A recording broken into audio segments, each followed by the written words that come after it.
Well, well, what a day. I did not kill John O'Keefe. I've never harmed a hair on John O'Keefe. She was in a relationship with Mr. O'Keefe that morning, meaning the 28th of January. She got into a fight with Mr. O'Keefe over what the niece and nephew were being fed for breakfast, or what they had for breakfast. She met Mr. O'Keefe at C.F. McCarthy's, and she was drinking vodka soda. Did you ever feel you were overserved that night, as they say? No.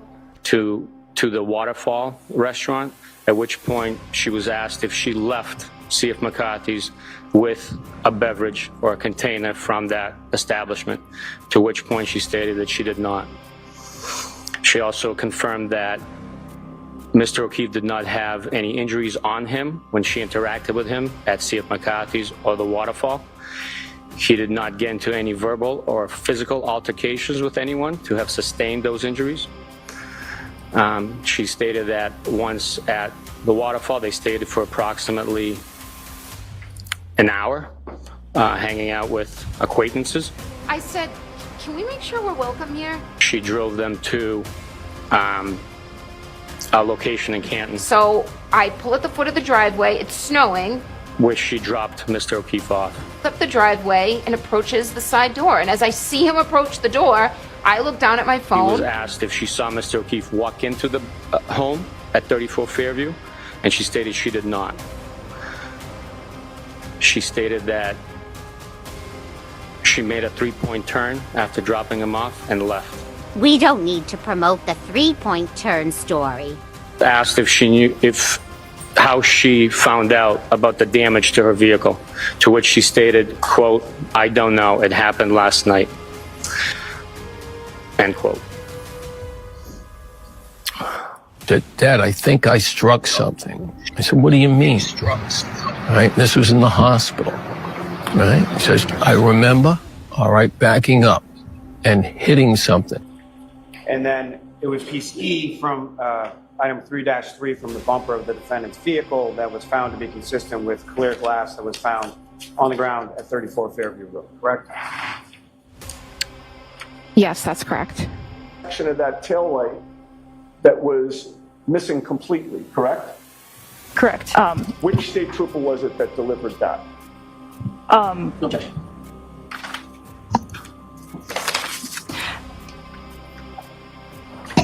Do you know? Sorry, that's like that's an odd question. I don't know if you. So it wouldn't be delivered as like debris. It would be delivered as the individual piece of clothing, which then got assigned item 7-18, I believe.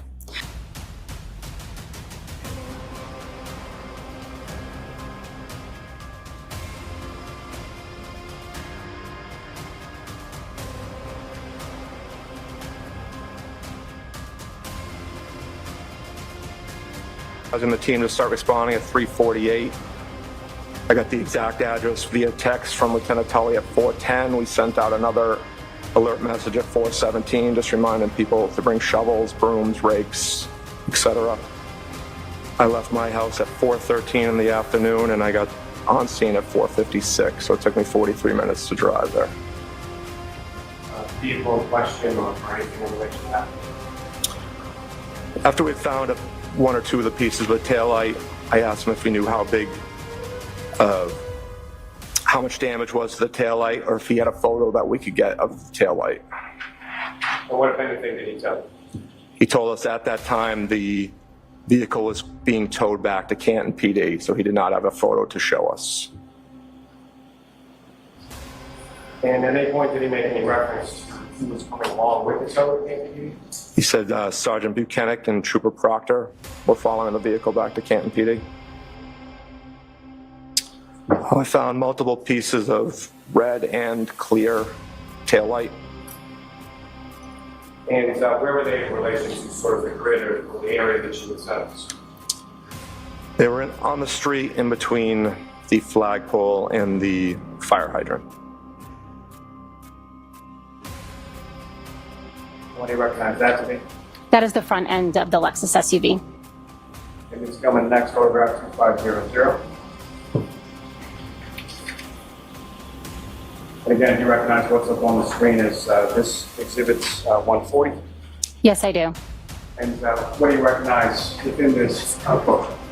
It's the exterior of the Lexus SUV. To the best of my recollection, it was in this area.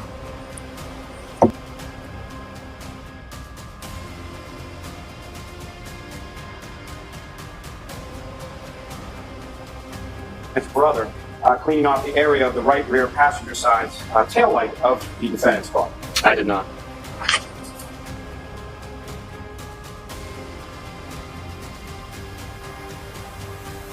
You walked out of the bar. How many drinks had you had? I had had probably about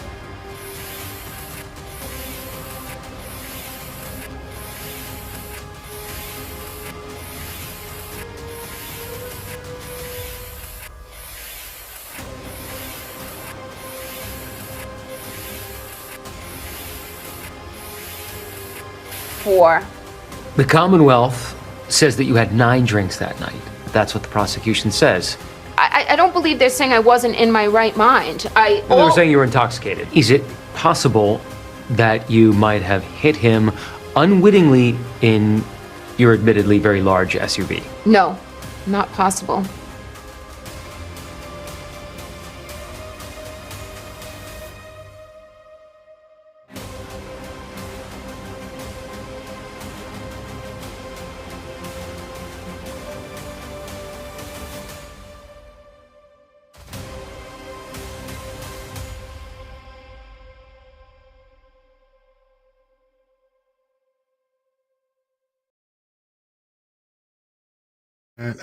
What a bad day for Karen Reed today. My God.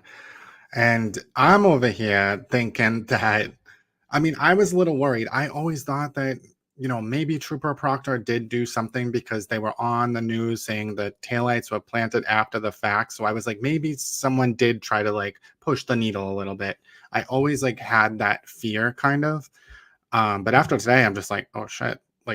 There was no chance. There was absolute no chance. They were still in the Sally Port when they were finishing up their scrub of the area. So, and then when he was questioning her about the taillights, I was a little bit worried. I was like, maybe there's going to be a red piece that doesn't even go to that taillight. But no. There's some that are missing, which is definitely understandable because the plows were coming by. Who knows where those pieces ended up or if they got broken into smithereens. But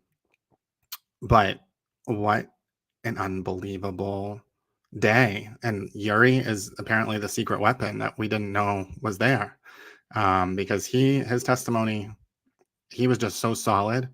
And I just I don't know, I'm surprised because I really did think that maybe there was a sloppy investigation at the root of this, and so far it doesn't seem like there really was.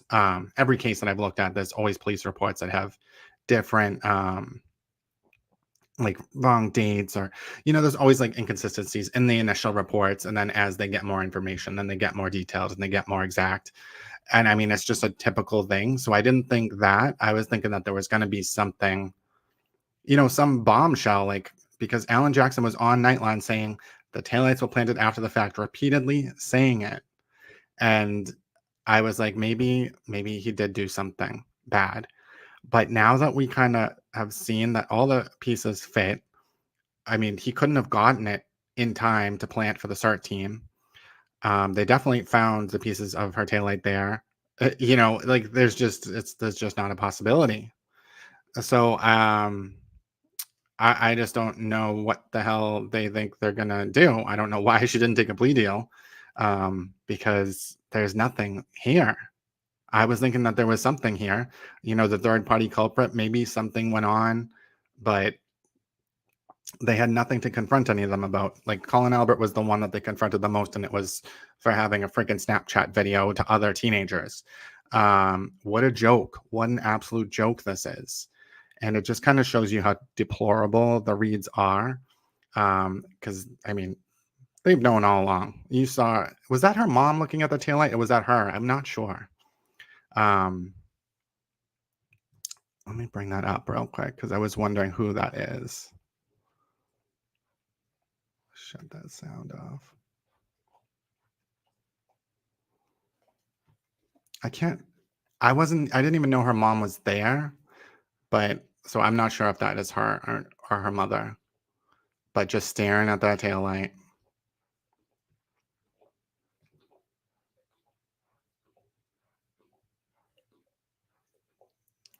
I just haven't seen her hair like that before, so I'm not sure.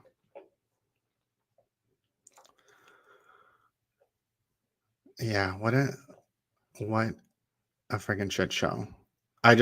I'm flabbergasted. I really am. I was thinking that, with all the stuff that they've been saying for so long, I didn't think it was gonna be all a front. I was like, maybe there really was, some kind of funny business.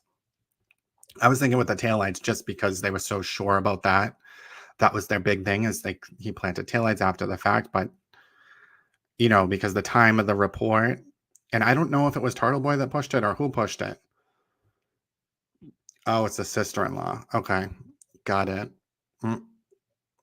Wild. It's wild. I just can't get over it. I can't get over the fact that, maybe it was Turtle Boy that pushed it, the original. So it was like his, the tow time was off by an hour or something. But I mean, it did take them that long because we see them on camera, and then they're in the Sally port. So they didn't really have a chance to, and I feel like the problem with Lally is like Alan Jackson and Yannetti are really good at, summarizing whatever the hell they were going for. So if you're asking a series of questions, and maybe I haven't seen Lally do it, but like I want him to do it, where he's asking a series of questions like, oh, okay, so what time did you actually leave the Sally port? Like you and Michael Proctor leave the Canton Police Department that day. Oh, and what time did they wrap up the search? Do you know what time that was? I mean, he can give him a report. Just to like, because the jurors don't know. Like I know because I'm watching, but the jurors don't know that, these times are so important because, they're going to try to say that someone planted the goddamn taillights, which I think is, if the jurors aren't clear on the times, then they might be able to say it and get away with it.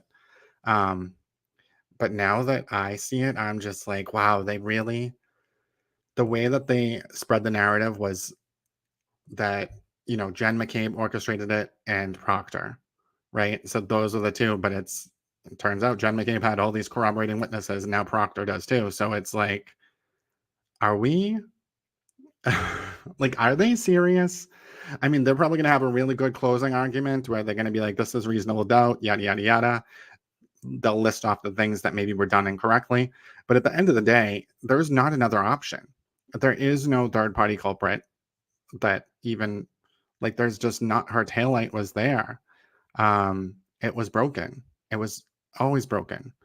And, the cult, and I'm interested to see what the, the cult leaders are saying.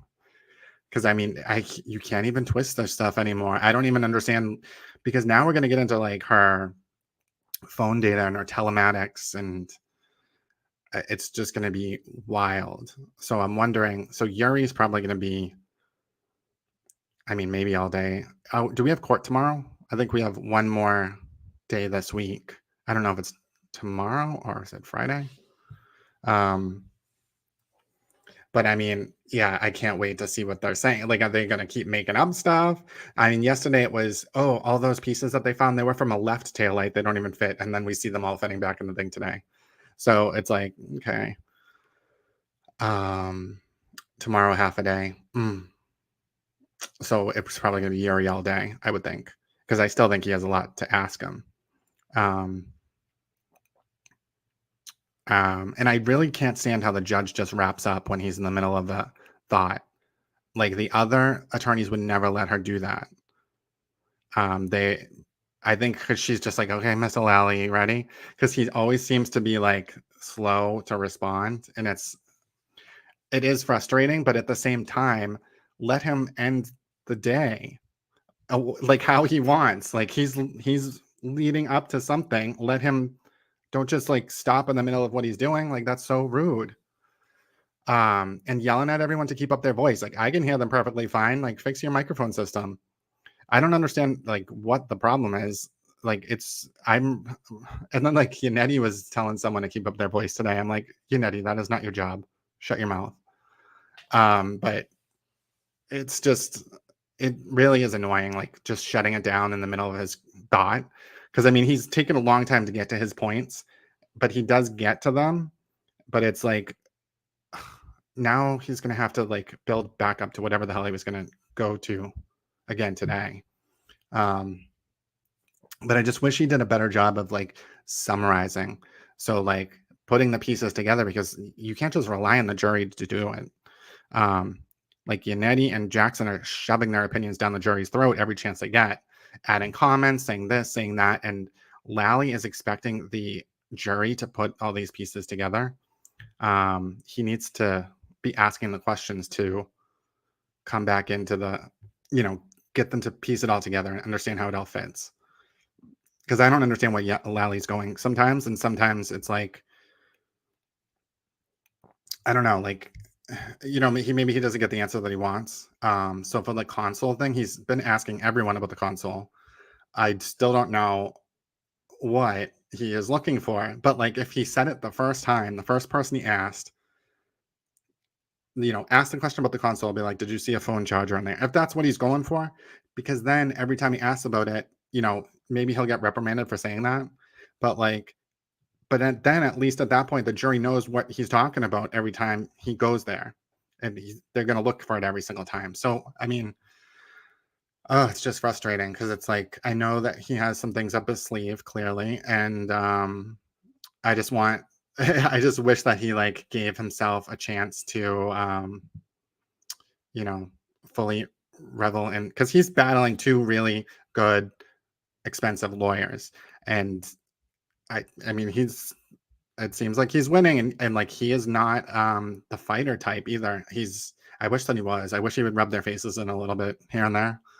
But he's just so like building, and it's like he's letting the witnesses say the case for him. Whereas Yannetti and Jackson are, I mean, there's nothing telling the case. It's their opinion. That's anytime they get to speak, it's so that they can interject their thoughts into the witness, whatever they're doing. So it's not a real, I don't know. I wonder if it's effective. I mean, I think that they're probably more entertaining to the jury. They probably hold their attention more. I mean, I think a lot of this stuff is so boring. I thought the glass crap, they were driving me nuts. I think all of them were. Because it's like, okay, this piece of glass fits with what? And talking about the packages and letter E and G and J and K, and this one matches. And I don't even know what any of their points were. So like, I think Alan Jackson cross-examined the girl, and he's like, oh, so that glass didn't match anything on the bumper, or the bumper didn't match anything somewhere. And she said, yes, correct. And then Lally came back and said, piece E, blah, blah, blah, that was found in the ground matched the bumper. And she said, yes. So I'm like, I don't even get it. I don't get it. Like, so, because Jackson's trying to make it sound like nothing matched, and then she said it did. So I'm like, I don't know if the jury's like paying attention to which package had the freaking glass. Like, it's really annoying. I thought it was super obnoxious, and I just think they wasted way too much time on that. I don't know. I don't know how else they can do it, but I just, the piece numbers and all that crap, like that is so boring. At the end of the day, like all I cared about was like, okay, the pieces all fit. Most of them were there, which was surprising. I was expecting more pieces to be missing. Yeah, a piece on the bumper matched a piece on the ground. Yeah, so it wasn't the drinking glass, I guess, is what didn't match, which is interesting. I mean, the glass could be from the bulb that broke, because those bulbs did break, and some of it's plastic, some of it's, I don't know if it's glass. Yeah, I don't know. But I mean, so one thing that I've heard, well, I don't know if it's true, but some speculation around when she shut off her phone and the telematics data still connecting, which would be amazing bombshell if that's the case, because They couldn't track her location with her phone because it went into airplane mode at some point when she was driving back towards Fairview Road. And I think that's going to be like really the nail in her coffin for the murder 2 charge. So they have her heading back that way. They have her on tower, and then she disconnects from the tower. So she put her phone in airplane mode. And some people are opining that she put it in airplane mode, but she was still connected to Bluetooth. So the telematics of the car was recording the movement to the house. I don't know, but that would be amazing. I mean, I just cannot believe she's doing this to herself. She should have taken the 16 months. What is she thinking? Because, I mean, now she has no friends. Well, she has the Hills Have Eyes people, the Free Karen Reid people. Like, I'm sure they'll all be her friends. She can go live with Turtle Boy, I guess. But, I mean, she totally screwed herself over.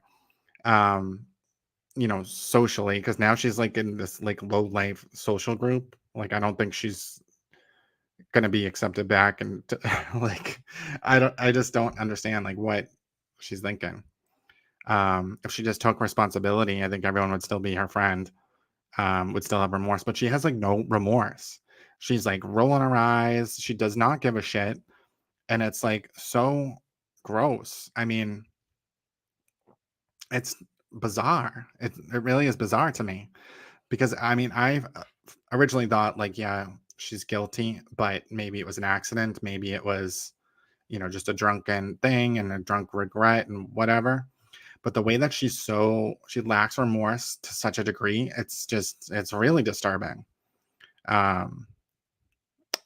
It's not normal at all. And the way that, you know, she does have, I just don't know.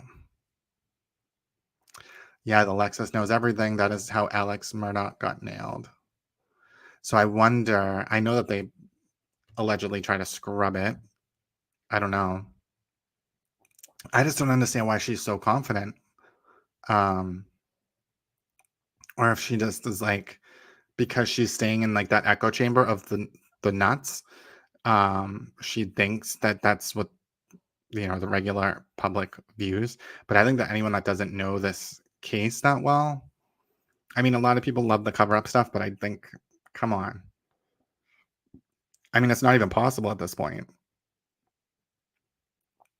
Oh God, Turtle Boy. Oh, I'm blocked from him. So Turtle Boy posted he will do a private live tonight.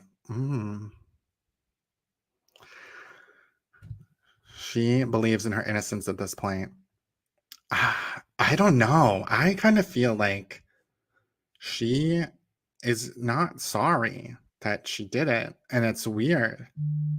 Because I wanted to give her the benefit of the doubt that it was an accident or it was, you know, a fit of rage, but like she really is so not remorseful. And it doesn't seem like she ever was. It seems like she was just like kind of resentful towards him, even in those interviews. And it seems like she's like that towards everybody. Just the way she kind of snaps and stuff. And even with Turtle Boy, like in their conversations when he talked to her for like 40 hours, 189 calls, she was super short with them and irritated with them. So I think she probably is, you know, tightly wound like that. Which is fine, but like, you know, obviously it's not fine if you're running people over. So I don't know. It's going to be interesting to see what's next, because I just don't understand what the hell they're thinking they're going to do. Yeah, she was on her laptop when the troopers came. I found that to be, that's just so weird. Yeah, I don't know. It's really interesting. I mean, she gave the 3-point turn story to the troopers, and then she's going to try to say like she didn't say that later down the road. That's just so weird. Like, why does she think she's going to get away with that? It's just so bizarre. The button is on the console. Is that the button to turn off your park assist?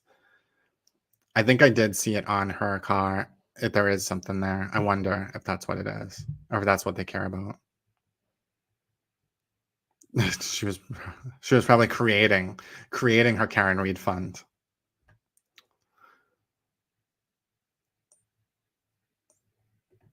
I know. If I I just can't imagine if I was guilty, I did something when I was drunk in her situation, I would be devastated. Um, I just can't, yeah, I don't understand the giggling, smiling in any of the situation, whether I was guilty, whether I was framed, whether I was, there's just no circumstance where I would not be like totally stressed out and totally like, I just wouldn't think things are funny. Like, I just don't understand what's wrong with her.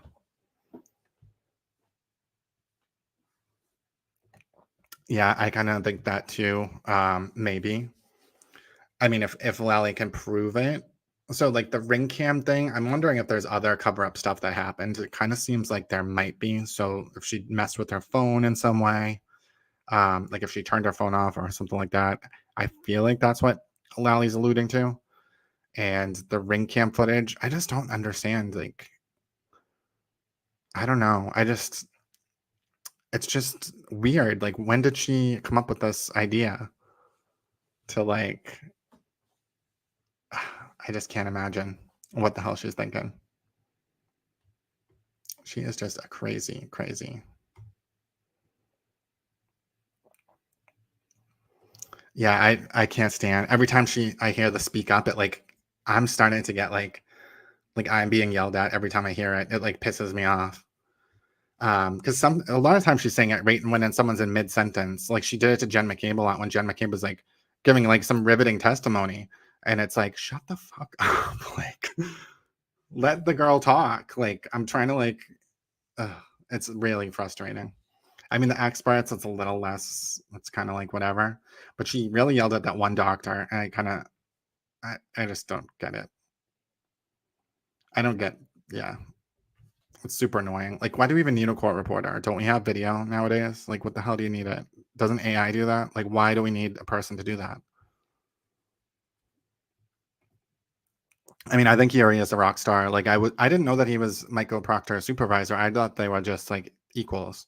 So I was like, oh, and he got promoted before it happened. So I'm like, oh, they didn't just pull the, promote him, because that's what they'd be saying on the cult side. They'd be like, oh, they promoted him so he could take over the investigation.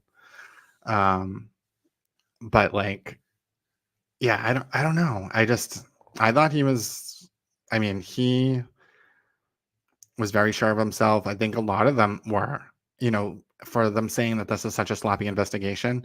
The Canton PD, I think it was just a mess that day. It was a blizzard, whatever. But like the guy that came to the state troop of the CERT team that came to do the digging, like he was just so exact about like, we're digging in this little spot, dig, dig, dig, dig, dig. And then we move on to the next spot, dig, dig, dig, dig, dig. And like, that's all we did. And we went through like a little grid of spots. And I mean, I was like very impressed with that guy. Like I was like, oh, he really, because I was just thinking everyone grabs a shovel and they just go running around looking for things. I didn't realize how exact it was. And I was like, I mean, I thought I was very impressed by his testimony. And then like that was happening at the same time while the car was on the flatbed truck. So there's no chance that anyone planted anything. So I think the girls all did good. Like, so like the remediation, what was that girl? Hartnett, I think, because she failed. You know how they were like saying, oh, the girl failed her test and it wasn't a hair, blah, blah, blah. I thought she was really good. And I thought her explaining like why she like didn't pass the test and how she had to get remediation. I mean, I feel like that, I don't think that discredited her at all. I think that made her sound, because I mean, the stuff that they're doing is complex. And I think it's just interesting, like all the little details, like how everything's sealed in the bag. And so the bags that he was unsealing today, so when was that sealed? So I think they were saying that they sealed the clothes at the hospital. And so like even if they weren't delivered, they were sealed with the tape and the date and whatever. Yeah, the judge is definitely, she's on my last nerve. I just feel like, and it's so weird, like a lot of stuff like when people are saying objection, she's like, can you answer that? Can you do that? What is that? Like, isn't it just supposed to be overruled or sustained? Like, it's just weird. It's like she thinks she's in a kindergarten classroom or something. I don't know. And then everything's a sidebar. It's like so annoying. I know that the sidebar thing is mainly because of the other case that's going on. They don't want to mix them, which I don't know. They're probably a little bit's probably going to come out, but I think there's something going on with more charges coming for, Karen, possibly her family members for intimidating witnesses. I have no idea. I liked Yuri though. Like, I feel like he's very credible. I mean, I think none of these people, even when they're answering like the tough questions, they were answering like honestly. I just don't think there's, the only thing that they can say is like, you don't know what happened to this before it came to you. So like blaming Proctor, but like Yuri was with Proctor the whole time. So like, there really wasn't a chance. Like, what are they going to say he did? So we know that he didn't plant the taillights at this point. So like, what did he do? How did he manipulate the investigation? He told everyone to say, oh, make sure you say that she hit him. People are not going to do that. Like, that's not real life. I just don't know what else they could say. Like, I think the planting taillights was the one thing that they could have said. I just don't understand what, like, they're saying he was in the wedding, his sister's wedding, and calling out what was the ring bearer. So that means what? Because the taillights were there. So like, what? Even Karen was saying he didn't go inside the house. And like, that's a huge thing. That people are like, oh, they didn't come out of the house, they didn't go in the house, whatever. Oh, they didn't search the house. So originally, they keep moving the goalpost too. So originally it was like, no cops went in the house, no one came out of the house. Okay, so we knew that was a lie. They were sleeping. As soon as they woke up, the cops were at the bottom of their stairs. They didn't search the house. They didn't get a search warrant because Karen, he didn't go inside the house. Even Karen was saying he didn't go inside the house. So if she was saying he went inside the house and I don't know why he's here, they probably would have got a search warrant. But she did not say that. So it's not the cops not doing their job or not, doing their due diligence in the investigation. The investigation was he was dropped where he was found, basically. So she was basically admitting it in that interview with Yuri and Proctor. She was going to say it was an accident. Like, you can just tell by the way she's like, I don't want to get into too many details, but I will tell you, I don't know what happened to my car. I mean, she basically admitted it. She was trying to say it was a 3-point turn accident. And so,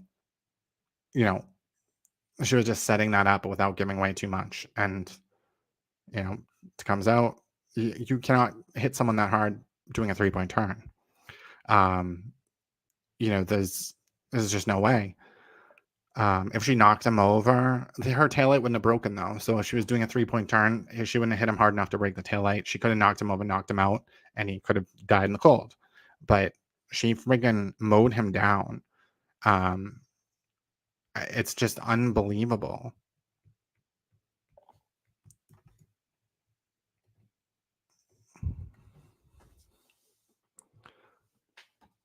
Oh, ew, maybe.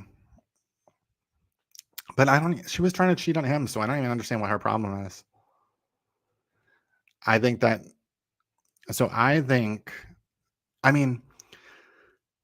She just lied so much that first day. So like telling people that she doesn't remember going there, right? She dropped him off at Waterfall. That's the last thing she remembered. And I feel like she probably was scattered. She did drink a lot. She didn't specifically remember. But the key is that she woke up the niece. She started calling people, and then she, kind of went by there after saying she doesn't remember being there. And she shows up at Jen McCabe's house, and then Carrie's like, did you check the house? And she's like, no. Like, that means she remembered. She knew that she hit him. She might not have remembered where, or it was starting to come back to her. She drove back by the waterfall to retrace like the path that they drove. because I don't think that Canton's that complicated. Like they have a few main streets, so I feel like she could have found the house even if she didn't type it into her GPS. It's just I just don't know what the hell she's thinking. I know. I think it is really sad, like seeing him, wearing those clothes in the bar and like then knowing what's going to happen to him in a couple hours. And he was like so happy and, kind to everyone. And like to think like maybe he had a lot to drink and like he was in like a very vulnerable state and she did that. Like it's kind of sick. Because it's not like, I don't know. It's like his back was turned. She did it when, I don't know. It's just like, ugh. I mean, she took advantage of it when he was really drunk and not expecting it. And it's like, I don't think it was premeditated that I know of. I mean, if we find out that she shut her phone off before hitting him, then, or put in airplane mode before hitting him, then I think, maybe it was premeditated. I just don't understand why she would do that. She's going to get caught in front of a cop's house. It's just so bizarre. I just don't know what if she was able to scrub her phone or something.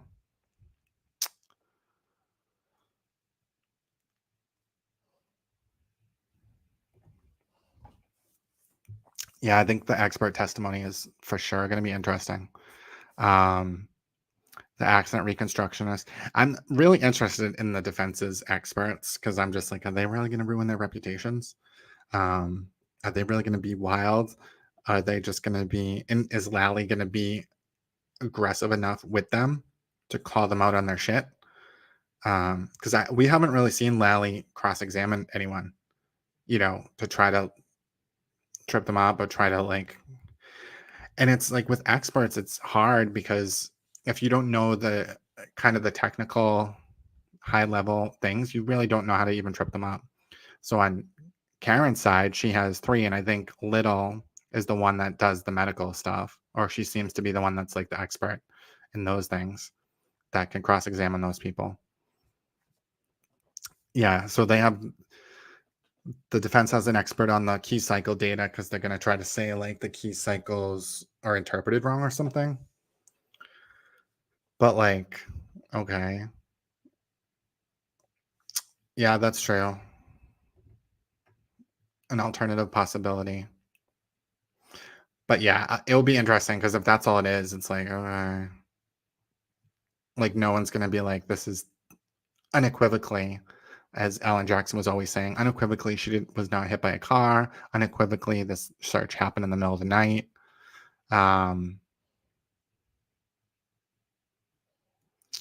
I was thinking that too, but I'm curious, like, I would think that that's where, I just don't know the scratches on the car too. Like, I'm just curious about like, was any of that paint found? I don't know if I missed it, but like, what were those scratches from? Like, I would think one is from the glass, but it's kind of a deep scratch. Like, it could be something on his jeans because jeans are kind of hard, have metal and stuff. But I would think if he hit his head on that spoiler thing, I would think that that probably would have some chipped paint or some damage. I don't know though.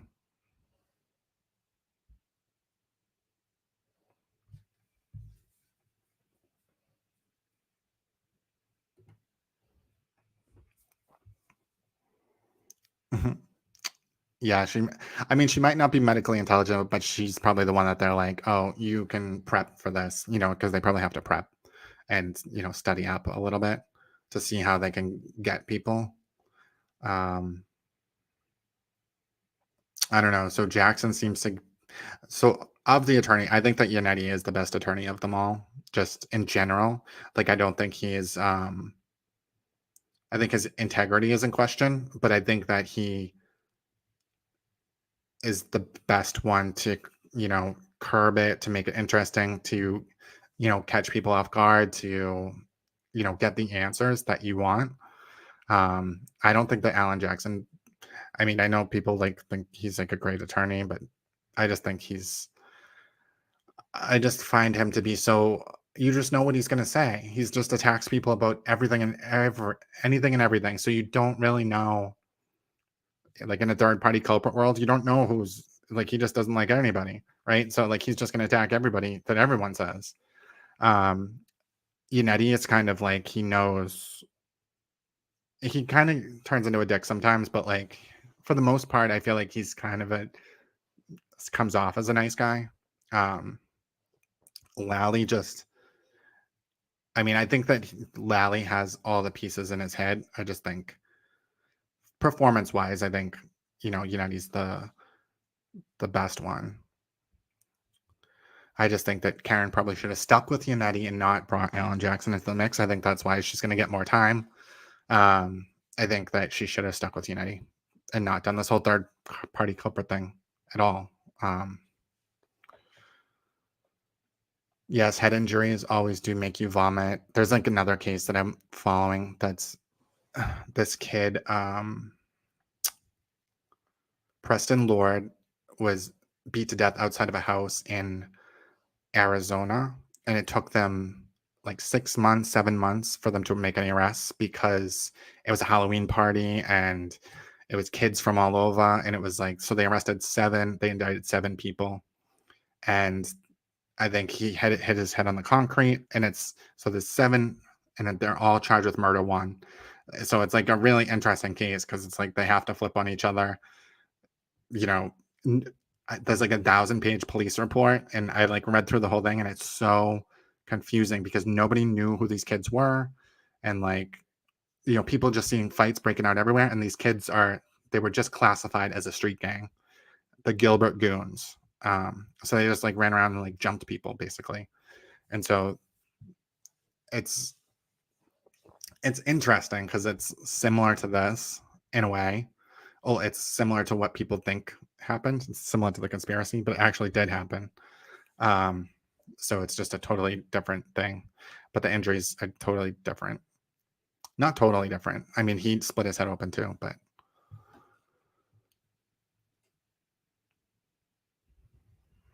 yeah, I wonder if he was unconscious though, or I mean, it's just sad, like just being hit like that, drunk, and then being left in the freezing cold and not being able to move.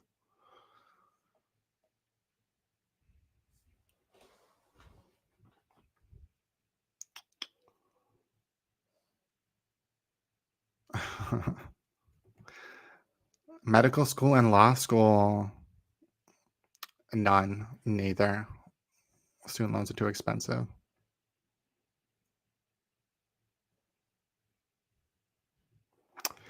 I mean, I think that David Yannetti totally, I don't know. I feel like he's a defense attorney, but like, I just feel like I wouldn't be okay with the stuff that went on in this case. I don't think I would want to be a defense attorney though in general. Like I would hate the idea of, sometimes, I understand like not every defendant is guilty, but a lot of them are.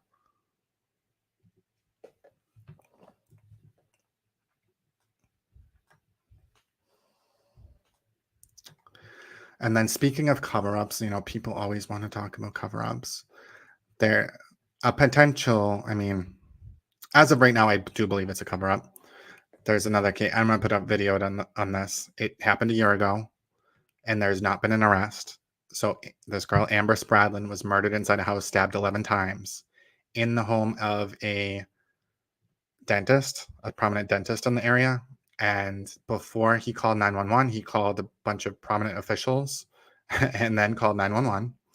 And so there was 4 men in the house. None of them have been arrested, and none of them are cooperating. And it's been a year. And so I don't know. I need to push out some videos about that. Like the family has reached out to me a few times to like, be like, okay, nothing's happening. And so in that case, they're like, the cops are saying, oh, it's the DNA. We have to wait for that to come back. And then I looked on their latest like update, and they said DNA, or like the experts of their labs, and it's in Kentucky, are so backed up that it could take 3 years. And I'm just like, what in the world? Like, we live in a third world country, y'all. Like, it's really crazy. Some of these other cases. I mean, people are thinking that this is a cover up. Like, this guy was run over outside of a house. Like, imagine what they'd do if it was a real cover up.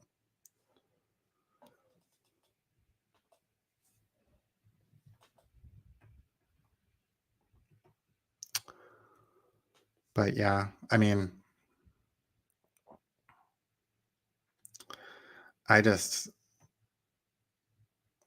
yeah, I mean, 16 months, it would have been over by now. And she would have kept her dignity and her respect and whatever. I mean, I think that she has problems though. Like, I don't think it's just an alcohol accident. I think she has some underlying issue.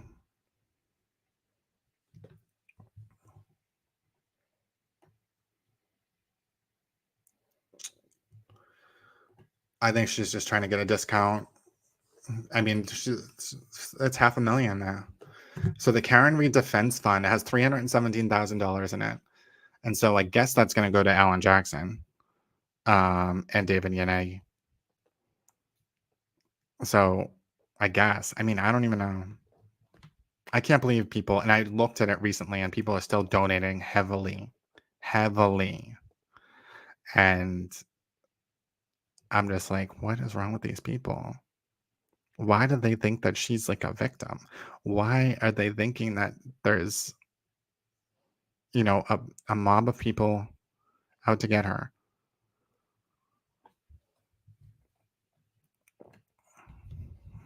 Yeah, I mean, I know they've been trying to like rag on Yuri because there's a picture of him at a wedding or something, dancing with his shirt, like doing a striptease or something. And people have been posting all over Twitter and like, this is Yuri.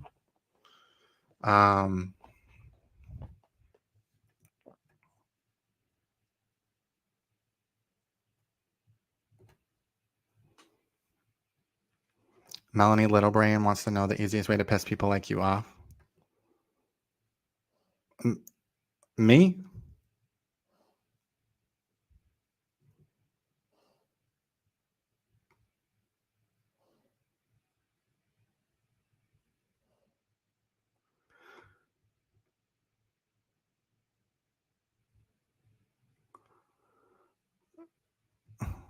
What is it? So is Melanie Littlebrain, is that Melanie Little Brain?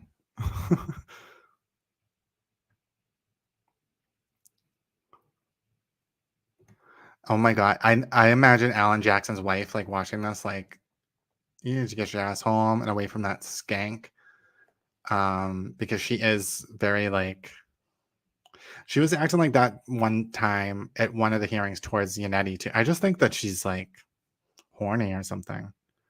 Because she was like that one day with Yannetti, like her hair, like kind of just acting weird. So I mean, I think she's just has a lot of hormones or something. And she's just an emotional roller coaster. I wonder if that will be interesting. I wonder. I mean, the impact statements, I would bring up all the harassment if I was them, because I mean, I feel like that's a huge part of it. That made it so much worse and made it so much more painful, because like you have a mass of idiots that are heckling you and challenging the investigation and trying to like let your loved one's killer go free. Like, it's sick.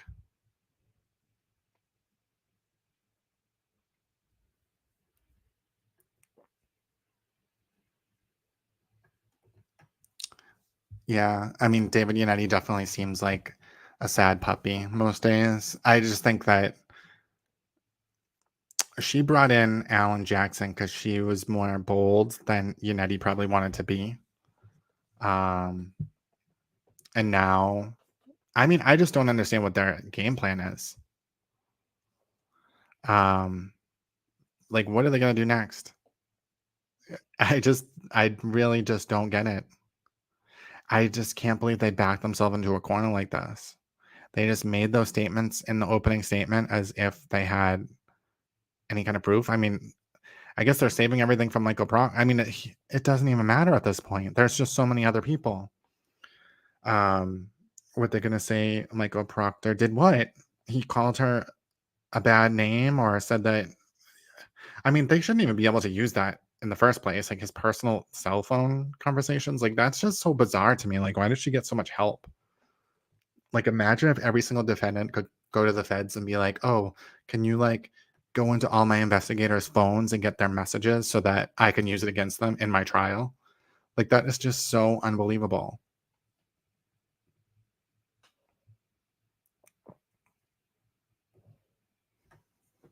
I know it is.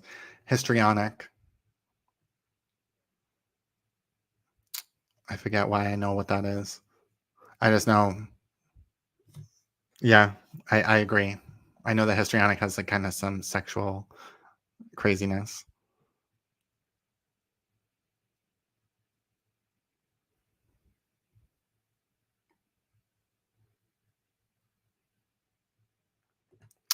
Oh yeah, I did notice her flirting with the guy at McCarthy's. I was like, so she's just like trying to bring people home from the bar?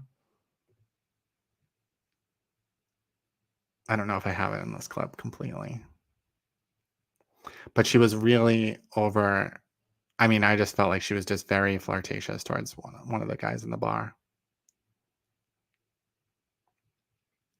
I was like, maybe she's just like that. He doesn't care. Not that guy. That guy. She liked that. She was trying to take that guy home. And it didn't seem like John O'Keefe cared. But I just can't believe she's just acting like that. Because she was like really flirting with that guy and like kind of ignoring John O'Keefe in that whole section when they were over there taking the shots. I don't know. Yeah, I mean, that's the thing. Like, people are like, yeah, all these lawsuits are coming for like Turtle Boy, but like, does Turtle Boy have money? I don't think so. So like, yeah, you can sue him all you want. I don't even know what happens when you sue people that have no money. I don't think anything happens. Like, you can't garnish everything so that they can't live. I think it's probably a pain in the ass, like, because then they just don't pay, and then what, you have to keep going back to court to make them pay.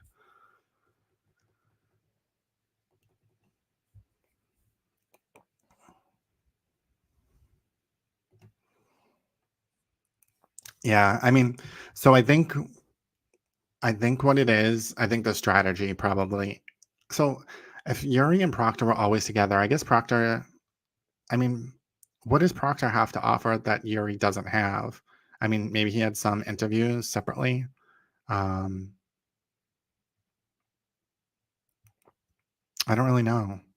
So I feel like he's trying to bring in most of the evidence through Yuri, so then the whole Proctor thing, so that evidence can be like, from Yuri, who's credible, because we know that Michael Proctor's credibility is going to be challenged, just like we knew Jen McCabe was going to be challenged. Not that there's any validity to it, but we just know, right? So in the Jen McCabe instance, he put her first and then had Carrie and the niece come in to corroborate. So even if you were questioning Jen McCabe, you're kind of like, oh, okay. So yeah, so Michael Proctor, and then we have Garino. So Garino and Proctor, I think, work together on a few of the extractions and the car stuff and the GPS. But I think they want to keep Proctor. I don't think you would want to save him to the end.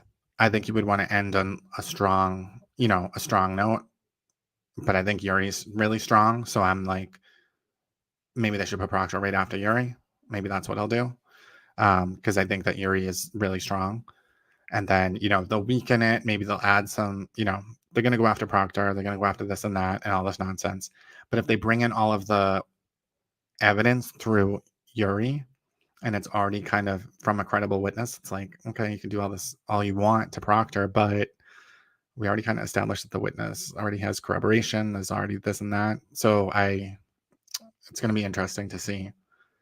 I just want to hear her goddamn cell phone. Maybe that will be tomorrow. Oh, that would bury her. That would be perfect. Maybe it would be. Because, I mean, he's talking about...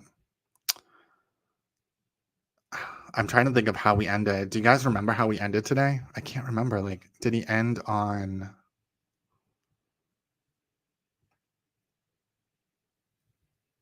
Oh, yes, I saw her talking to the glare today. That's what she was talking to at the beginning of this video, I think.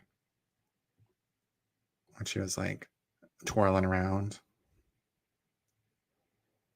I think I kept it in here. Yeah. This is her talking to the glare.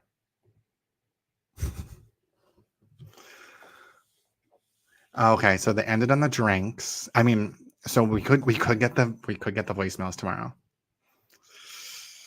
Because I mean, I think that's a key piece of the investigation, right? That was in their probable cause. So him and Proctor together put together the probable cause to indict her or make the arrest. And I think it did say the voicemails in that original one, I'm pretty sure. So I think it's going to be, we did the drinks, right? And then what else did you do? Then you got John O'Keefe's phone. I mean, that's a big part of it. I think he basically is going through if you think about the original probable cause affidavit, Yuri is going through it. So they went to the house, they interviewed her, she said 3-point turn. They got camera footage. And then I think they got his phone. I'm pretty sure they get his phone and they get the voicemails. So, that'd be excellent. That'd be a great way to start the day tomorrow. I'm like really interested. Like, I want to understand how the defense and the prosecution are arguing about the 12:41.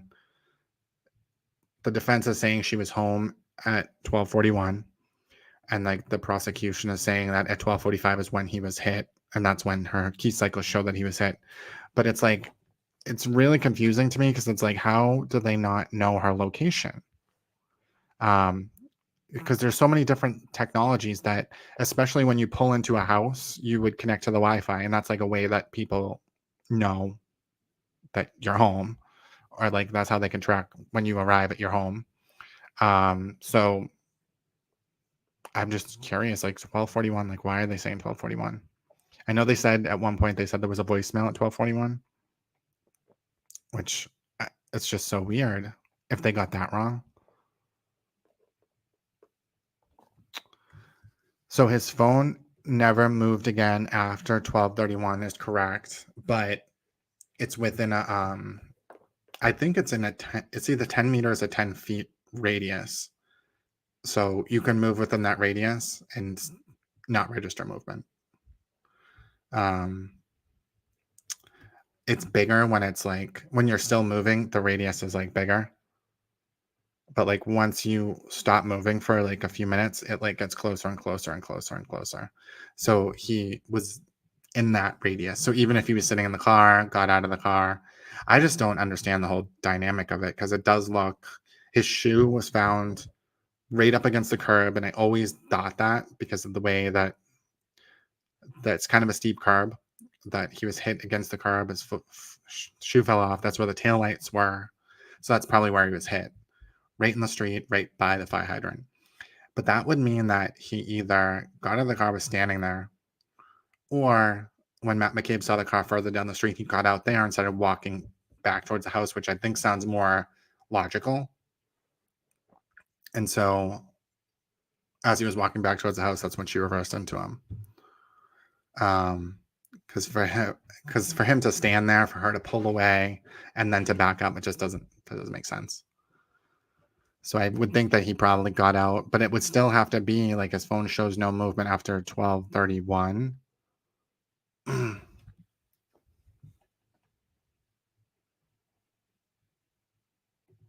Yeah, 12:41. I mean, that's what, he was saying in court. That was their whole claim of why they wanted the library footage for that certain time, but I don't know. I don't know if, like, who knows? I think she was calling him or something.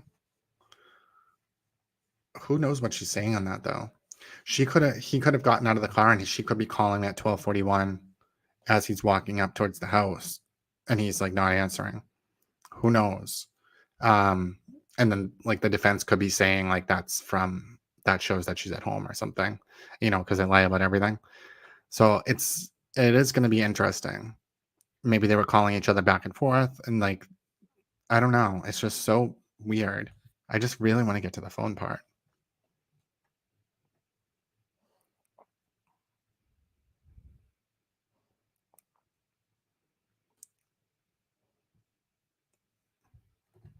Yeah, they should.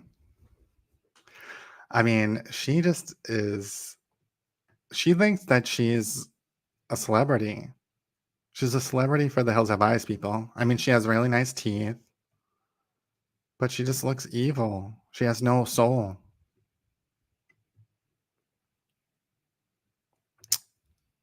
Yeah, I was thinking possibly she got out of the car. Who knows what they're gonna, because like that voicemail where like Jen McCabe is like, "Are you gonna come outside and help?" Remember they were saying that that's what she was saying. I never heard that. So like a lot of the stuff that the defense has said, like it's not real. So who knows? Who knows if it's like a voicemail where it's like,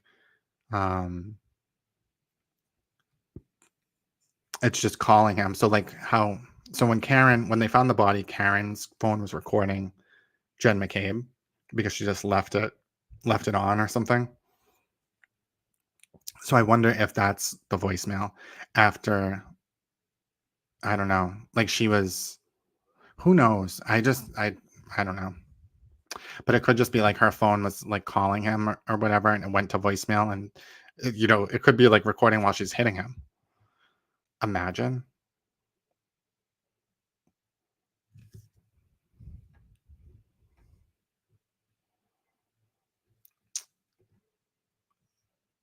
Yeah, I mean, if they are veneers, they're good ones. It might just be Invisalign.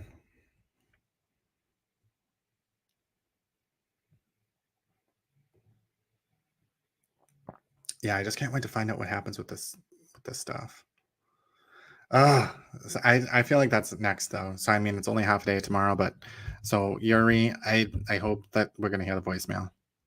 But I hope that how they play the voicemails and 911 calls and you can't even hear it because there's so many echoes and the way that they play it. It's really annoying.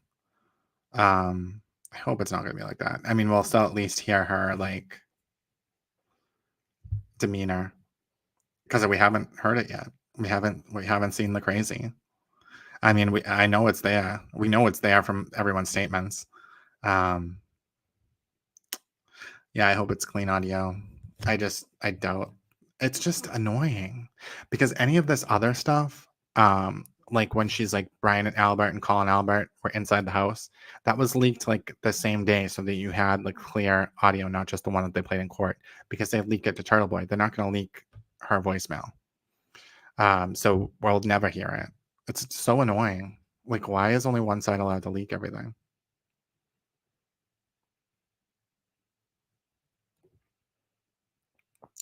Yeah, I remember that. Within minutes of him exiting my car, he wasn't answering his phone.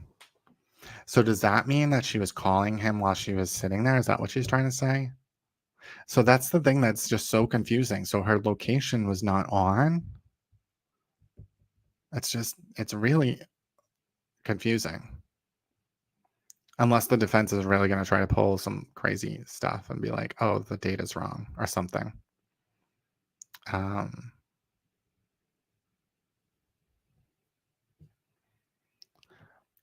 Yeah, I mean, I think so, in that he can introduce most of the evidence, and so Proctor, because the judge doesn't want to hear evidence twice. So Proctor, it's going to be more about, maybe Proctor would just be about, the stuff that they're going to cross-examine him about. There might be some pieces, I'll have a little bit to say, but I think bringing in most of it through Yuri, I think is a really good idea.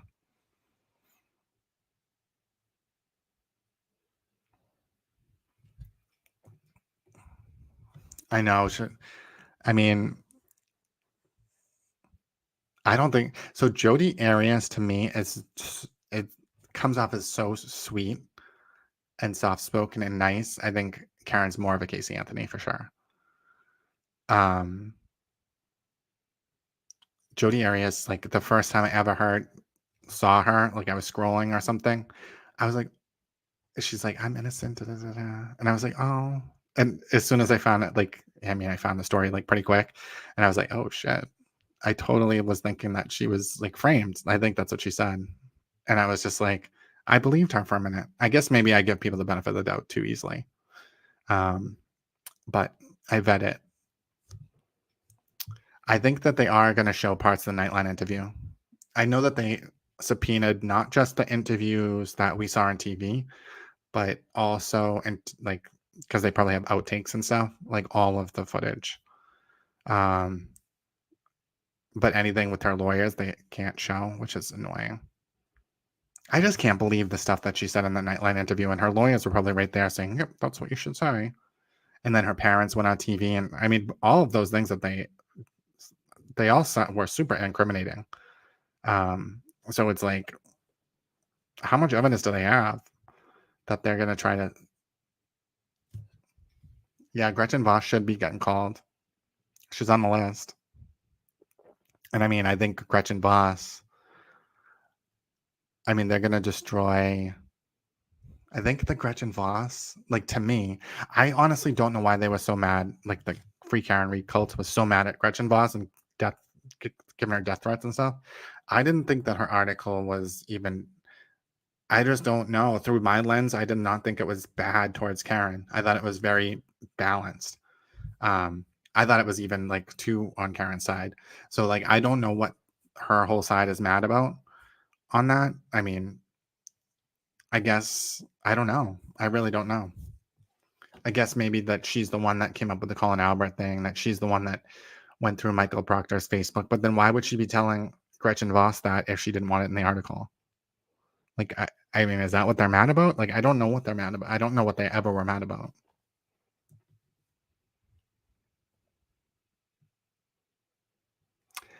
Yeah, I mean, I think that is... That whole family did act so strange. It's like, you know, because it's not like every day your daughter murders someone. So it's like, why would they all be about, like, how are we going to cover this up? Why weren't they, like, empathetic? Why didn't they even go in the house? Like, it's just weird. They're weird. And they know that there was kids involved, that Karen was driving around and stuff. So it's like,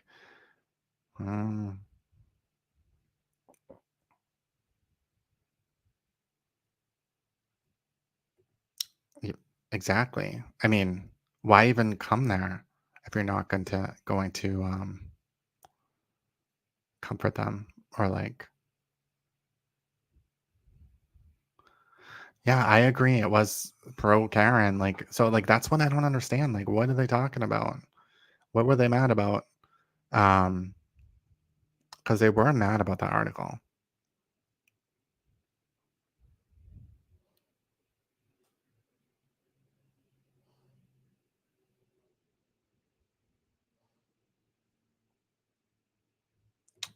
Yeah, so the kids, I mean, the kids are the constant theme, and it's just so weird. Oh, thank you, Cynthia. I appreciate it. I'm just doing my part for the truth and justice. I just think it's ridiculous. Like, everyone's on board with the fake story.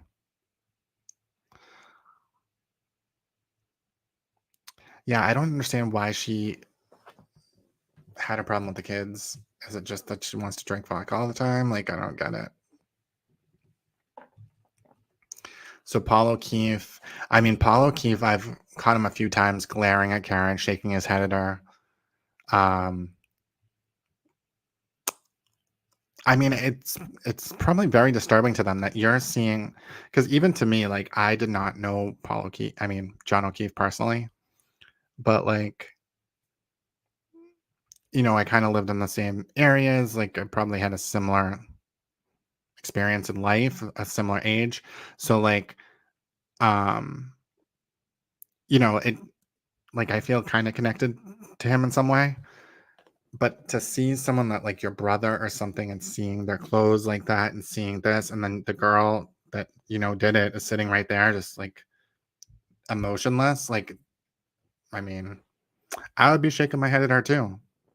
Like, it's like, what, why don't you just leave? Why didn't you? There were so many other options that could have happened.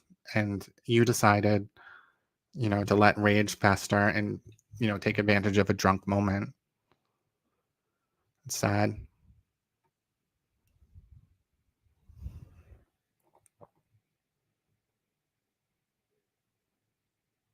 Yes, I do remember that. Her text. Wait. Oh yeah, that's the text. Which I don't understand because his sister, I think, died, and Paul O'Keefe testified that John had the kids for 8 years, so that would be like 2010. That the family died, but like Karen Reed and John were dating in like 2003 or 2004. I think that's what Karen said. I wish I never talked to another O'Keefe after 2004. So they were broken up for 6 years before the sister died. So I don't understand why she's even saying that. It's weird. Or maybe, who knows who broke up with who back then, but he seemed to be the one that reached back out to her. At least that's what she said. And she was like happy to get back on board.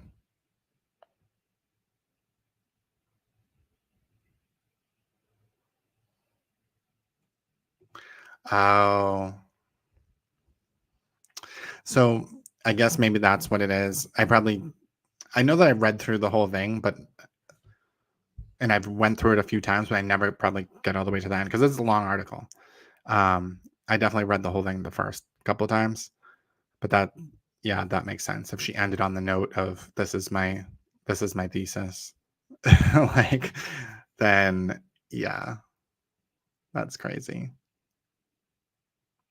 But I do feel like she gave her a fighting chance at least, because in that article she's like, "Oh, Karen woke up not knowing where the boyfriend was, and she started frantically calling, and it was a blizzard, blah blah blah blah blah." So I feel like that is painting a picture of her side of what she's saying happened. So I mean, she should be happy about that. Thank you. I'm glad you enjoy it. I mean, I just started going live with this case. I've never done it before.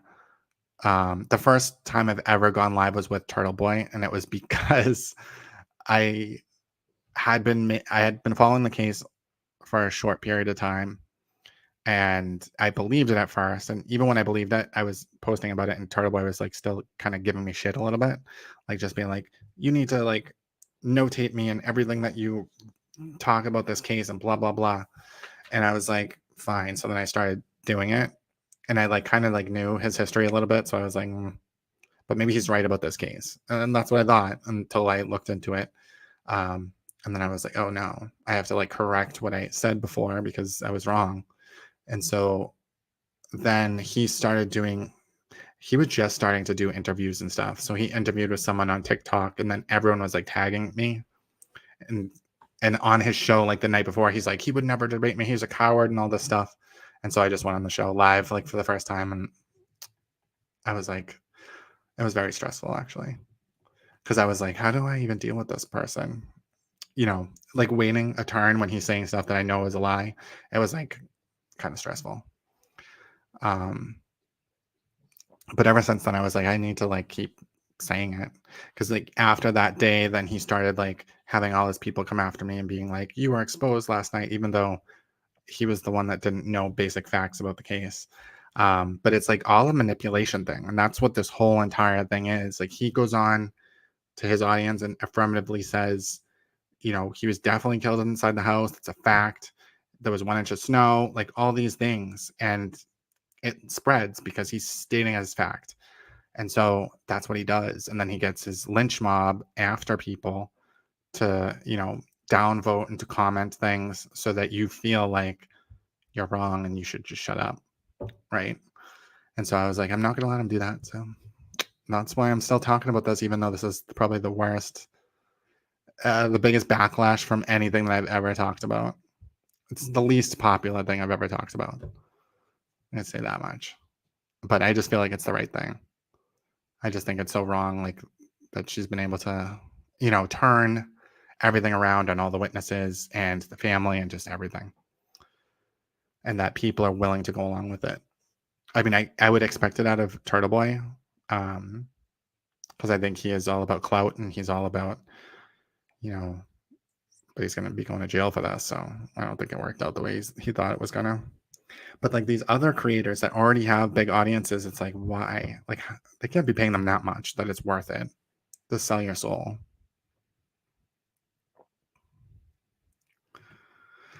I don't think she's getting off. I cannot imagine she's getting off. I really can't. If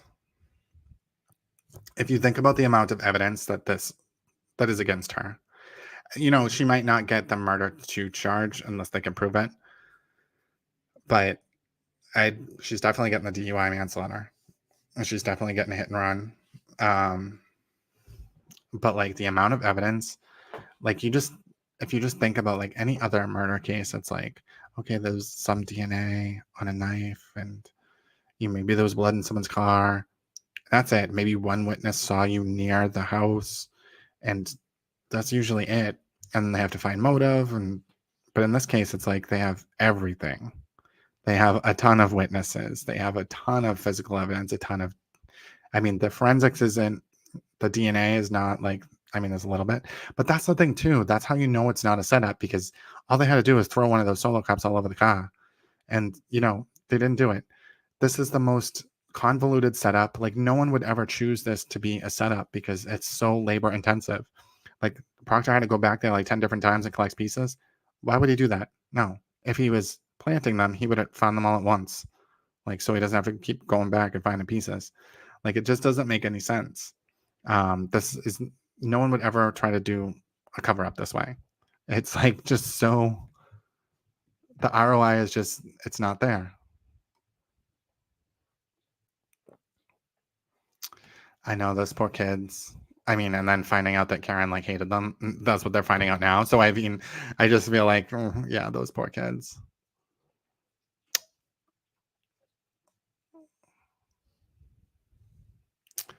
Manslaughter. I think she has 3 charges. So it's murder 2. I think it's OUI manslaughter. And then hit and run. And maybe, I forget which one is related to the drink and driving. It might be hit and run, drink and driving. I don't know. But yeah, there's 3 levels of charges, which is interesting. Because like certain cases, like Casey Anthony, I bet if there was a manslaughter charge there, she would have got the manslaughter. But different states are different. So it was like an all or nothing. So they had her for murder. Casey Anthony, I think it was murder 1. So they didn't even have murder 2. So I think. I could be wrong. But I know like when there's multiple charges like this, you have a much better chance of...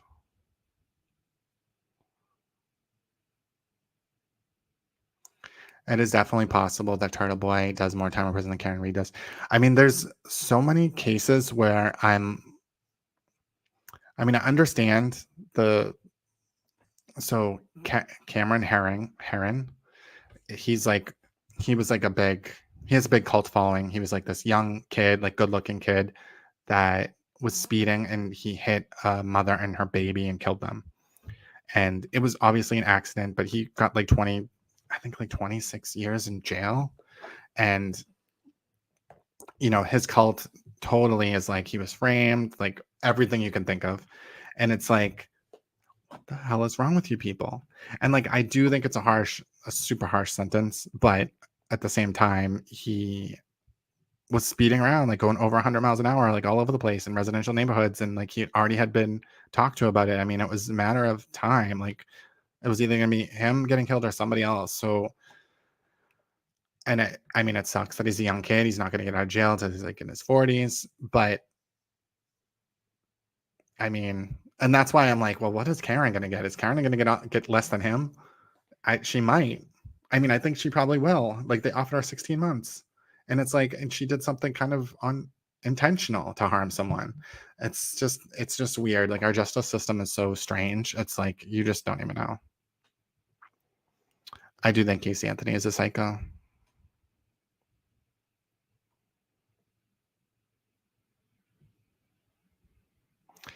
I was thinking, they're always talking about juror number 4. Always talking about juror number 4, and I wonder why.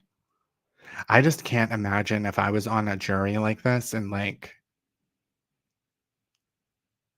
I don't know, I would fight to the death for the right thing. Unless that person is, like, really,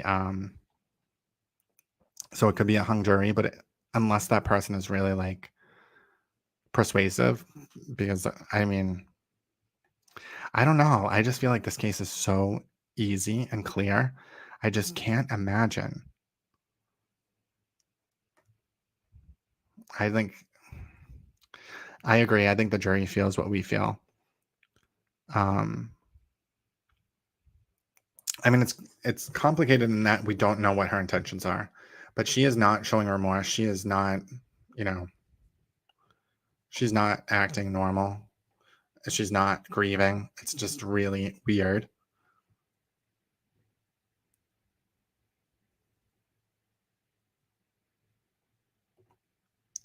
I don't even know this case, Michelle Triconis. But yeah, I mean, even like Scott Peterson, there's a cult that believes he's not guilty. And I went down that rabbit hole for a little while, and it's like, evidence-wise, there really was not that much hard. Everything was circumstantial, basically. Everything was circumstantial. So, and he was found guilty. So I just think there's a lot more. And all he did really was cheat on his wife. I think the main thing for him was he was cheating on his wife, and while he was going to like her candlelight vigils and stuff when she was still missing, he was talking to this mistress pretending he was like traveling London or something, and she was working with the cops and like had it all on video. So I mean, that's pretty much what sank him. It wasn't really the evidence. It was just how he was so callous when his wife was missing, and he's talking to some other girl and making up all these lies. And I mean, that's really what did it for him, because there wasn't anything. They don't even know how she was killed.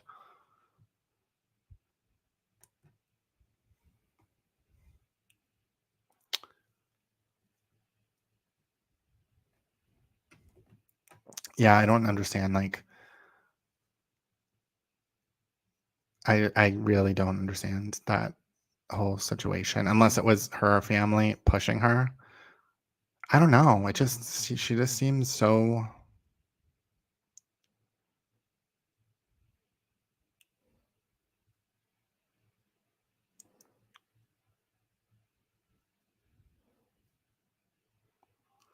I have never tried to get a press pass. I don't know if maybe one day. I need to figure out what journalism, because right now I feel like what I'm doing is not completely journalism, because I am sort of editorializing a lot of it. But from a journalism, but I feel like journalists do that all the time. Even if you look at like the Herald, but I think true journalism should be both sides and unbiased. But that's even hard to find in cases like this. Like, you don't really see it. And I mean, it's just, maybe that's just the way that things are evolving now in our society, is like there's not really true journalism anymore. It's like everything has a twist to it, a spin on it, which it's not right, because there's too many people that just don't understand that and are just going to be influenced by whatever they listen to, and it's going to go by like based on who Taylor Swift likes or who Turtle Boy says is bad. Like, that's not a good way to run a society.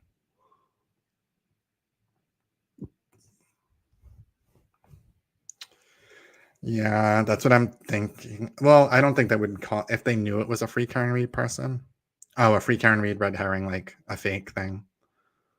Could be. I mean, they might have just been getting. I mean, the way that they do question some of them, it does make them seem like they're trying to hide something or whatever. But and I think that strategy to get all that stuff out of the way before showing all this is good, because now this is front of mind. Like I totally forgot about the stupid phones being upgraded, and that Caitlin Albert might have been friends with the friggin' paramedic. Like I almost like forget about it. Like it's so inconsequential compared to like this evidence that it's like I think the strategy was good to get all that stuff out of the way first. Because you're going to question maybe some witnesses, but I feel like some witnesses were like just so credible. Like Kerry Roberts, I thought was like an excellent witness. They didn't even cross-examine her. I'm sure that the niece and the nephew came off as really credible. I think one thing that the niece said, she said that Jen McCabe presented as calm or something, and they put it in quotes. Like whoever was reporting on it, I think it was Ted Daniels maybe, was like presented as calm. I mean, that one statement kind of sounds like she was coached. I mean, that's what they're kind of implying there. But at the same time, she's 16. She could watch Court TV. Like, it doesn't mean that someone told her to say that. She might have just been thinking Karen's acting crazy and frantic, and Jen is being calm and trying to make everything okay, which I think that's probably what was happening. I don't think that anyone realized what Karen had actually done at the time. I mean, I think today was a horrible day for her. Horrible. I just don't think there's, because I'm thinking of from the conspiracy perspective, I don't think there's any. I mean, the things, the taillight pieces weren't planted. I was thinking that they were going to find something there where they could be like, oh, well, there's just some random red piece, someone, but the pieces fit her freaking taillight that was taken out. So it's like, weren't planted. That's where it broke. Like, yeah, that's true about Scott Peterson. But still, I mean, it's very persuasive because it was in the middle of the day and it just didn't, it's just circumstantial stuff. But like he went to his office on the way to take out his boat and sat there, and she would have been dead in the, like sitting in the car or something while he's like parked at his office. Like it was just a weird thing. And I think he even went on the computer in the morning and like logged in to like flower websites or something that she likes. Like he did a lot to cause reasonable doubt, and he did not get away with it. He's still trying to get away with it too. The Innocence Project. What a joke. There's a documentary that is in his favor that's on one of the channels, A&E maybe, and it's super persuasive. So if people just watch that, they will think he's innocent. But then you have to look at the real facts.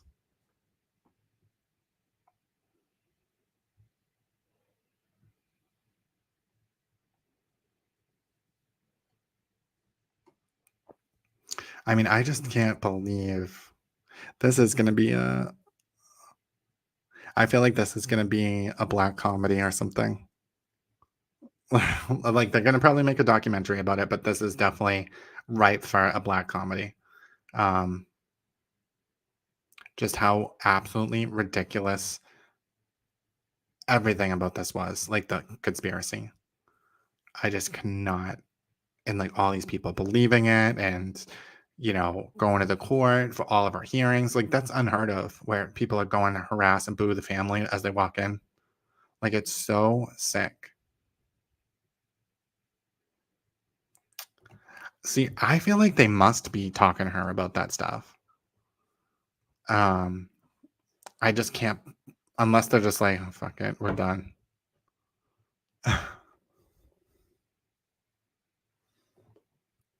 Yeah, I mean, I think that's probably what it was. They were fighting on sidebar to not let in certain things, and the judge was letting it come in, and that's probably why she looked so defeated at the end of the day. But like, what are they're gonna keep out like the 7 drinks? Like, I don't even, to me, the alcohol stuff is like, I mean, I feel like that's beneficial to her because that means, she has an excuse. Like it could be less intentional. Um, I don't know. I just don't know why. I don't know. They want to get her on the OUI manslaughter, but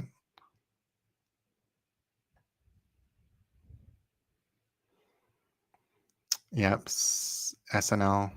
I mean SNL. So it's like I feel like SNL. It's just too disrespectful because it is, John O'Keefe's life. Um, but there was that movie that Nicole Kidman did, and it was based on the Pamela Smart thing, but it didn't use the same names. It was just it was based on that though, but it was kind of I can't think of what the hell it was called. That was old though, but she was basically the one that manipulated people to kill her husband, and but it was like a black comedy kind of. Because in that case, she was like banging high school students and told them to go kill her husband. For what? And like, if you think about that case, like, it's kind of sad because Pamela Smart was only like 20 something years, 22, I think, like super young. And she wanted to break up with her husband, but she couldn't afford her own furniture. And that was like the motive.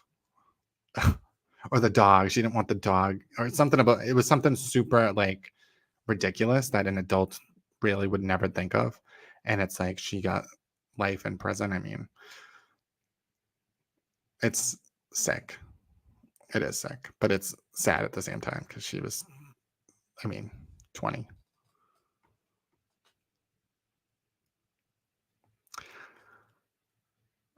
Yeah, Higgins. I mean, I think that they know she's nuts. I mean, I feel like they know that they're losing, kind of. And I think that they're like, I don't know. It's going to be interesting to see. I've never seen attorneys like give up before. Um, but I feel like we could see it here where they're just, because I mean, they don't want to ruin their reputation completely. And I mean, they've already done a lot of harm pushing false narratives.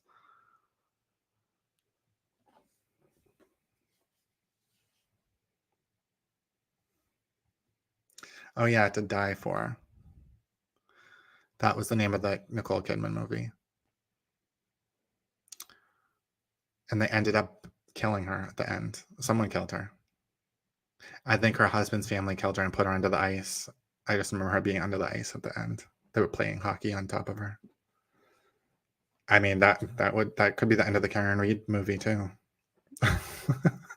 Paul O'Keefe puts her underneath the hockey rink. I mean, because she gets away with it, which it's a real possibility. Not Paul O'Keefe though. Like he's a nice guy. But someone.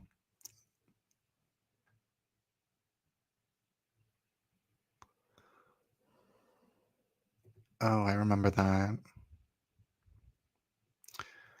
That's creepy. You know that one woman that she shot her kids in the car and then drove them to the police station and said like a man did it, and like the one daughter died, and what was her name? She's a psychopath though. She kind of reminds me of Karen Reed a little bit. Oh, what the hell is her name? I think it was like in the 80s, 1883 or something. She was like hooking up with a guy, and she was histrionic too. She was hooking up with a guy that didn't want kids, so she decided to like take her kids into like a cornfield and shoot them. And then she drove them to the police station and said she was attacked. And like her whole story never made any sense. And so she was arrested. Like they knew because one of the daughters that was shot, when she came into the room to visit her in the hospital, all of a sudden her heart rate started like pounding. Like the daughter was like unconscious, but she knew she was there and she was like scared. And the daughter ended up testifying against her in court. Crazy shit. Crazy, crazy lady. And it was all because she was a kind of a nut. Like it was all about a guy that didn't want her. Yes, Susan something. Susan. And you can see, so this lady, Susan, the one that shot her kids, she did so many media interviews saying she was innocent. She's like smiling and stuff. She's like, and then there was blood everywhere. And like, she has all these like microaggressions, like all these kind of body language people like look at her because she really is nuts. Ugh, she's just a creepy ass person. And she like broke out of prison and then started like banging like the prison guard's husband or something. I don't even know how she was in a low security prison to begin with, but she escaped prison. Was it the security guard? No, it was like her, not the security guard. She was like in her cellmate or something. She knew where the husband was, so she went to the husband's house and started like banging him, and she got pregnant or something. I think she was pregnant during her trial. And she's like, it's sad when you lose kids, but you can always have more. She's sick. Those poor kids. I wonder whatever happened to them. I can just imagine. Oh yeah, Diane Downs. Diane Downs. All of her interviews are extremely they're riveting because you can just tell she's a nut.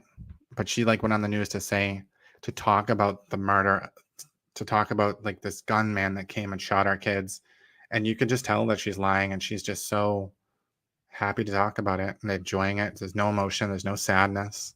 No sadness. And it reminds me of Karen Reed, actually.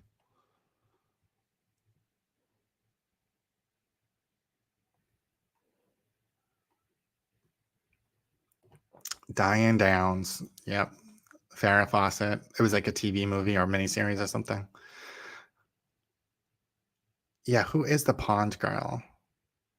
I kind of remember it. It was like two little boys. She strapped them in with seatbelts and put the car in the water.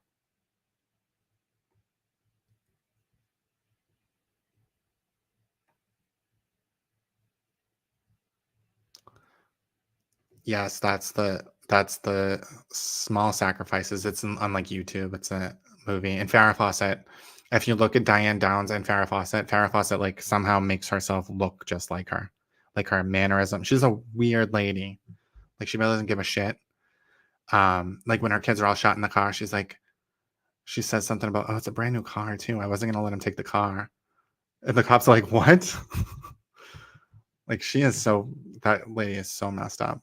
She's like, I just got this car. So like I wasn't gonna let him take it. Like she just said a lot of things that were just so off. And I think that's the thing with Karen Reed, is the things that she was saying to Paul O'Keefe and to Aaron O'Keefe, and the way she was acting was so off that they just knew immediately. And so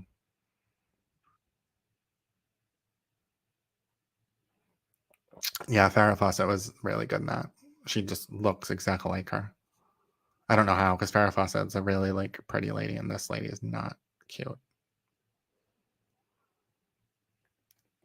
I think the son survived too, maybe. I think I can't remember.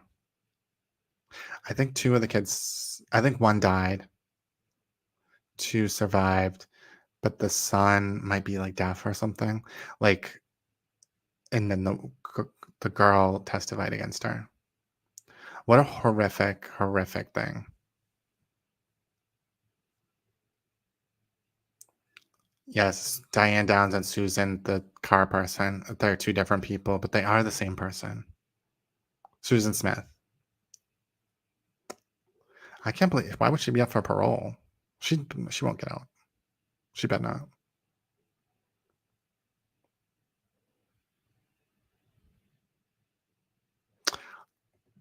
I did see that, and when Oprah confronts her, like, why would you break out of prison and like go sleep with this guy's husband? And her answers, and she's on the TV, and she's just such a, I don't know what's wrong with that lady, but there's something really wrong with her. Yes, this is awful, awful, awful. I don't even know who got her pregnant during the trial, but the way that she's like, oh, you can just have more kids, like, ugh.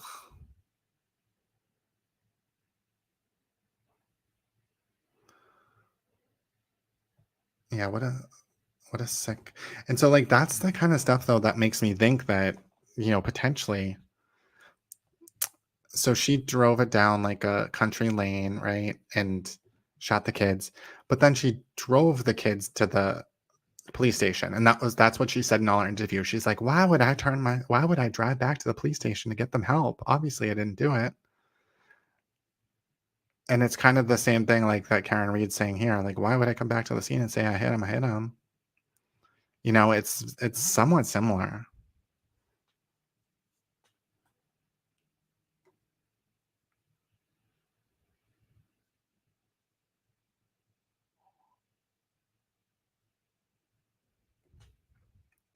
Yeah, I think so too. I mean, was she already like in cover up mode? Because she must have always backed out of that driveway, the same way. He probably knew to pull all the way in. So it does seem like I don't think she hit his car, or maybe she tapped it, but like, no, it would have hit the bumper anyway. Thanks, Heisenberg.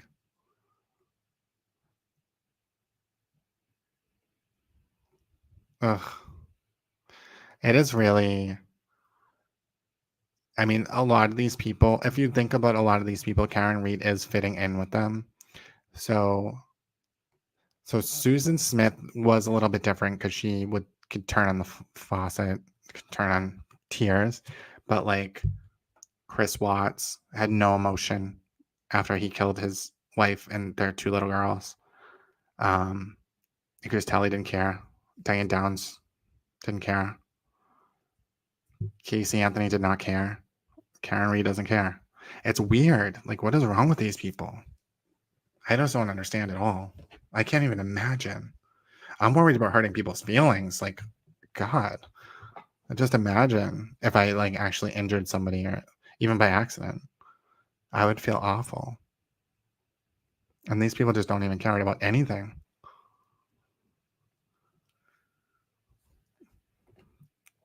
Oh yeah, Eileen Wuornos. I mean, I feel from that movie Monster, Eileen Wuornos, I feel bad for her. I mean, her life was just awful, and I mean, she got carried away, but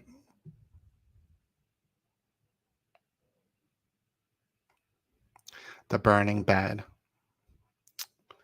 It's really interesting to me that I've seen a few older movies where it's like a made for TV movie, but it's actually like an excellent movie. And it's like, I don't know, we don't even like, I guess we do have good movies now to some degree, but so much money has to be behind it for it to be good. Whereas like made for TV movies were made on like low budgets and they still had like good actors and they were just really good. But now it's like you just need like $1 billion to make a stupid, I don't know. It's so weird.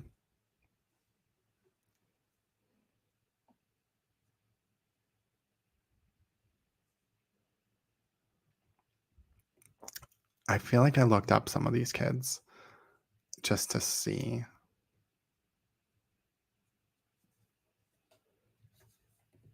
I just can't even. I don't think it would ever cross a normal person's mind to. I mean, you would want to protect your kid, but you wouldn't, and I feel like at first that's how it started, where he's like, I mean, she decided to talk to the cops and say 3-point turn. Maybe she already talked to Unetti at that point, and Unetti said, just tell them that much. I mean, I just don't know I don't know how they changed their mind.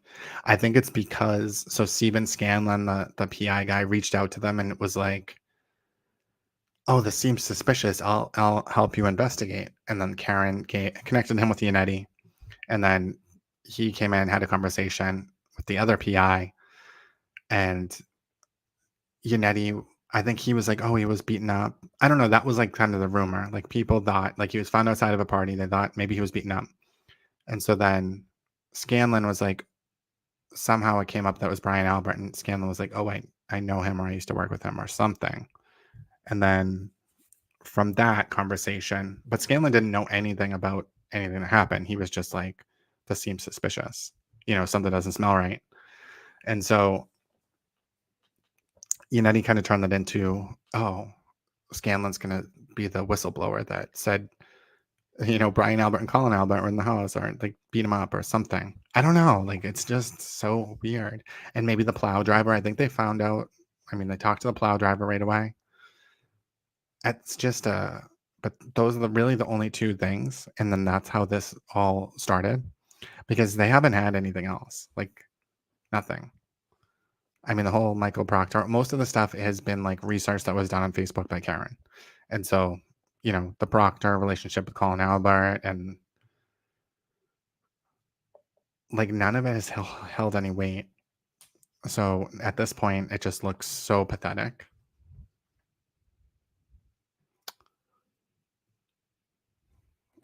I agree. I mean, I think that's why the family's so mad. Because whatever, things happen when you're drinking and driving and like partying. You shouldn't be doing that. But it's the fact that he was left out to die in the cold and like roadkill. I remember one of his friends wrote that on Facebook or something. They were like, she hit him and then left him to die like roadkill. And I mean, that's the disturbing part of it. Yeah, so I'm guessing it's an arm hair that was stuck to the car. They didn't source it, but I would assume that it is. So it does seem like it's his arm that hit the car. And I think that it could have just broken, because those ones are kind of like, a lot of taillights are kind of in the housing, like they're flush with the car. And so it would take a lot of force to break it. But these ones are outside of the car.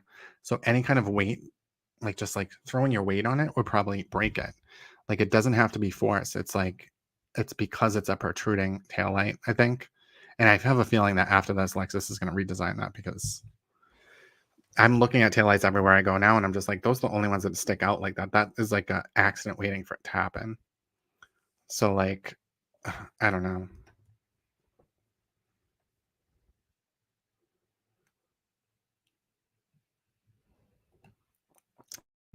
Go fuck yourself in a hotel lobby, and then the weed whacker, she just starts flipping people off when they honk the horn at her. Like, you don't think they're saying hi? You think automatically they're trying to start a fight with you?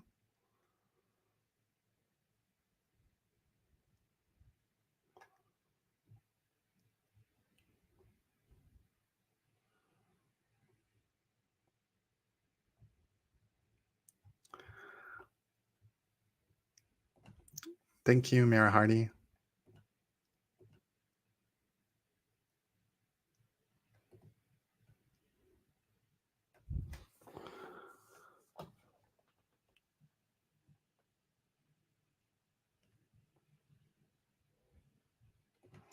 Yeah, I would think that it is weird that it's stuck in the car. It's not stuck in the housing or something. But who knows? I just can't imagine if she's gonna get. I just cannot imagine. Like, it just doesn't even make sense. And then, I mean, the next thing is like her voicemail. It's like, I really hope we get that tomorrow.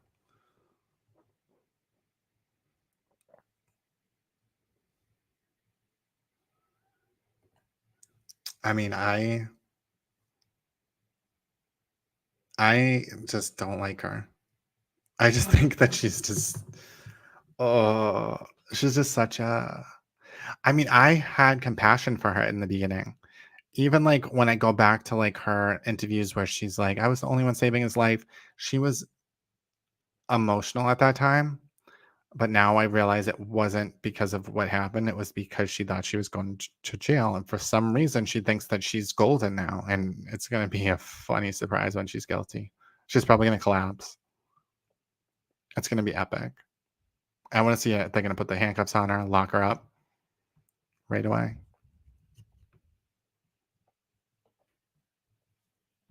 I mean, the jury definitely sees she's not acting normal. I mean, at all.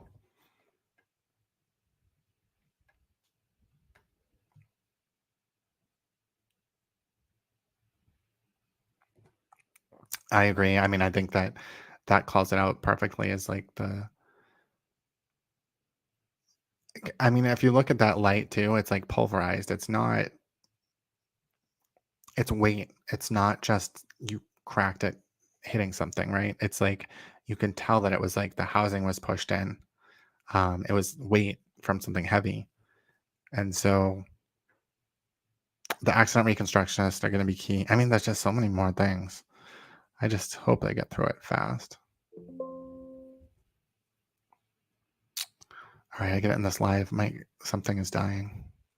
But we'll see what happens tomorrow, and hopefully we get some goodies tomorrow. Have a good night.